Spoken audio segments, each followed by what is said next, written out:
যার কপালে সেজদা নাই, তুই তো আল্লাহর দুশমন। তুই তো নবী সাল্লাল্লাহু আলাইহি সাল্লামের 23 বছরের চোখের পানির দুশমন, নাফরমান। তোমার ভালোবাসা দিয়ে আমি করব কি?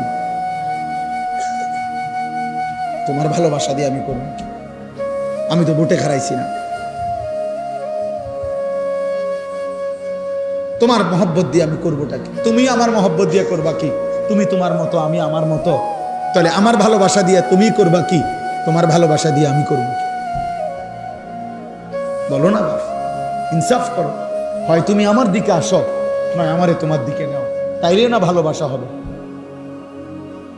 যার যে জায়গায় থাইকা ভালোবাসে কেমন? তুমি আমার ভক্ত, কিসের ভক্ত? কেমনে, কোন যুক্তিতে? আপনার হুজুর, আপনার চুল একরকম, আমার চুল আরেক রকম, আপনার চলা একরকম, আমার চলা আরেক রকম, এটা নিয়ে ভক্ত? তাহলে এটা কি ধরনের মহব্বত বাবা? ইনসাফ করেন, রহম করেন।